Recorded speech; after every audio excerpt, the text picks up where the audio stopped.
Cool. Well, Energy Secretary Ed Miliband is plotting to create a new north-south divide. Well, the government is considering a zonal pricing system for energy, which could see southerners pay more than northerners for their electricity. But maybe there's another way. The answer, my friend, is blowing in the wind. The answer is drill, baby, drill.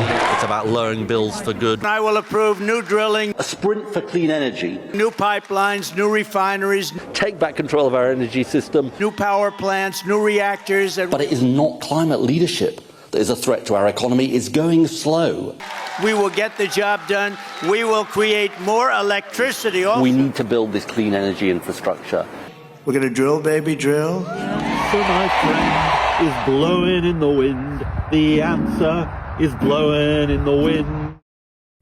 Well, joining us now, we have our political correspondent, Katherine Forster.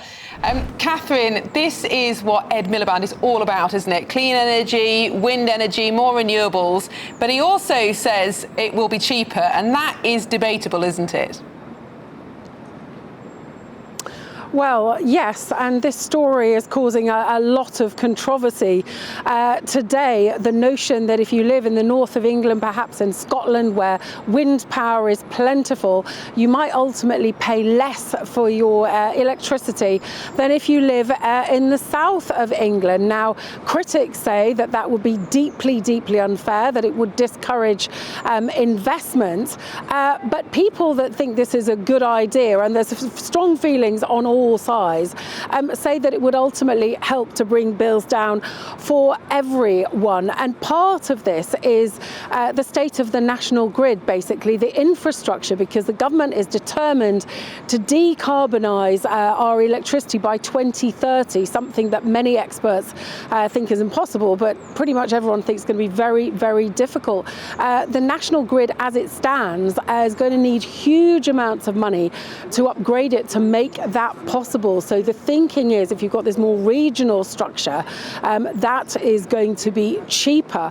But Ed Miliband today has been saying, look, this hasn't been decided. The Prime Minister's official spokesman, just in lobby a little bit early, we asked about this too.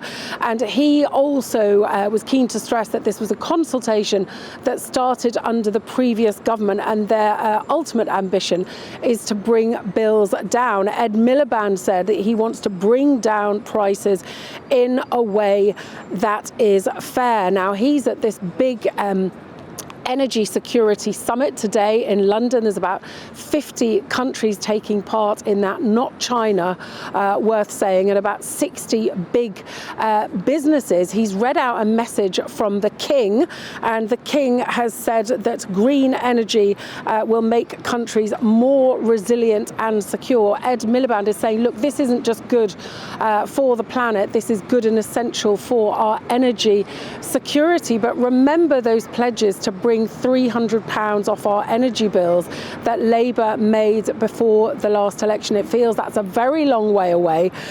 Bills are still going up. Ed Miliband said this just shows the need to have our own energy. But, you know, electricity prices in this country are through the roof. They are something like 4 times what they are in the States, double what they are in Europe. And this is very, very difficult, both for bill payers and also for industry, one of the main factors in the problems of British steel recently. Huge issues there. Katherine Forster, thanks for joining us from a very sunny College Green. Have you been getting a load of spam in your email recently? What about random calls?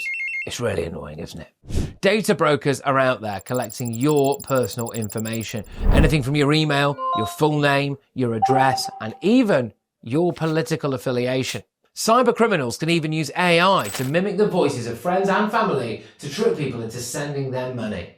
And it gets even worse. People out there are getting huge loans taken out in their names without even knowing about it. But don't worry, because the sponsor of this video, Incogni, can help. They reach out to the data brokers on your behalf and request that your information is removed from their databases. Incogni continues to make sure that your data is removed automatically from the internet via repeated removal requests. So, how can you get started? Well, step 1, hit the link in the description, create an Incogni account and tell us whose data you'd like removed. Step 2, granting Cogni the right to work on your behalf. Step 3, sit back, relax, and watch Cogni work. They will update consistently, so you know when your data has been removed. Cogni is risk-free for 30 days, so you can try it for yourself and you'll get a free refund if the service isn't for you. So take back your personal data today with Cogni. Use the code GBNews using the link in the description below and you'll get 60% off an annual payment plan. But let's ask, do you think the government's net zero plans will be the answer to our energy woes, or will they simply make Britain poorer? Well, let's bring in the head of policy for the Global Warming Policy Foundation, Harry Wilkinson, and founders of Lawyers for Nature, Paul Powsland. Paul, let's start with you. I assume you agree with Ed Miliband that wind is the way forward. So are you a supporter of the government's latest announcement that could see Southerners pay more for their energy than Northerners? I definitely think wind is one of the potential solutions. As with all of these matters, it's not the only one, but we have some of the richest wind energy resources in the world. And it's interesting you compared America to Britain there, because of course they're completely different geologies. And America has significantly greater reserves of fracked gas and oil than we do. And it's clear that in this country, wind is a key way forward.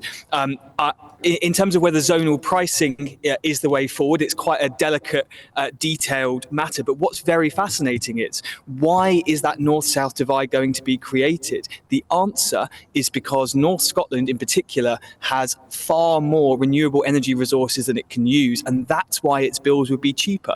So it's very interesting because, of course, generally GBNews is in favour of fossil fuels and not in favour of renewables. But here we can see that actually by investing in renewables, Scotland would have cheaper power.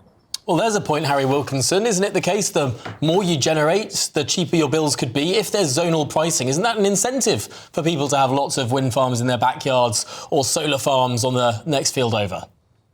Well, there's a number of elements here. It's clearly crazy that we have all these wind turbines that are so far away from where the demand is. And that means we have to pay enormous amounts of money to constrain that wind, to pay it to switch off when there just simply isn't that offtake for that energy. It's not valuable energy. We have an energy system that doesn't actually incentivize the production of energy when people need it and where it's needed. So if you could have zonal pricing and actually make sure that new energy facilities are built where that energy is needed, that's something that does have the potential to bring down bills. So I'm open-minded to it. But I do think that when it comes to domestic bills, you know, British taxpayers have paid for all these wind turbines to go up in Scotland in the first place. So there should be some redistribution for at least when it comes to domestic bill payers. But you could still see suppliers charge different rates for where those generation facilities were, because it just simply isn't fair to lumber people who have paid for all these wind turbines with the extra cost. But what I would say is Ed Miliband needs to realise that actually gas is currently cheaper to generate electricity than wind. He keeps saying wind is cheap, but when you look at the levelized costs, when you consider those grid impacts, it is still cheaper to have gas-fired electricity. This is something that Ed Miliband is completely in denial about, and he always talks about international gas prices. The fact is we have regional prices for gas in Europe. We have much higher prices for gas than they have in the United States. We haven't even tried fracking. The other guest said, you know, they have better resources. We don't know because we haven't looked and actually tested those wells because we're not allowed to. Let's put that point to Paul Powsland now. Paul, that's patently untrue. We have repeatedly tried to frack in this country, and generally it's been found that the resources just aren't there. There's a moratorium on fracking.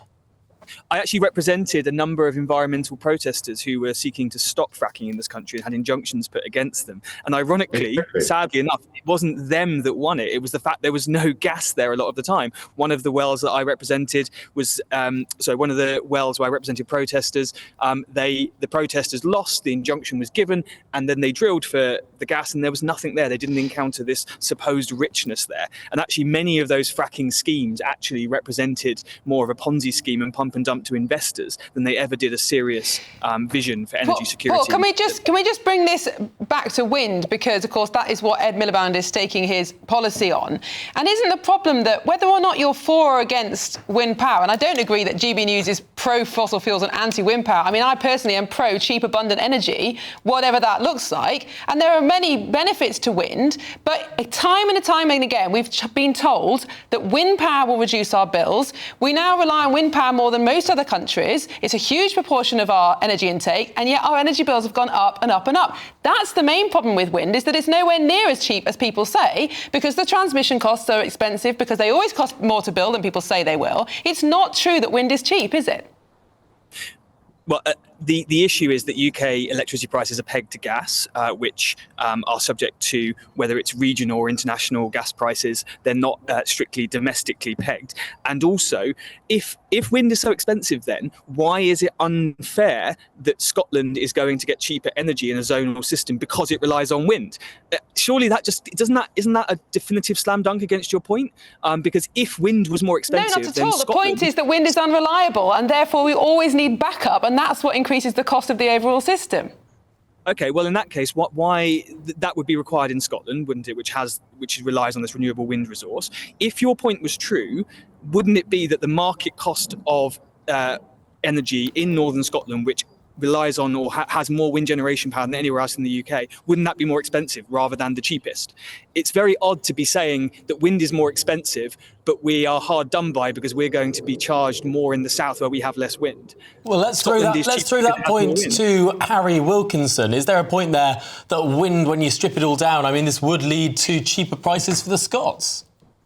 Well, we are one country. We want as efficient grid as we can get nationwide. And the fact is Scotland would need power when the wind wasn't blowing.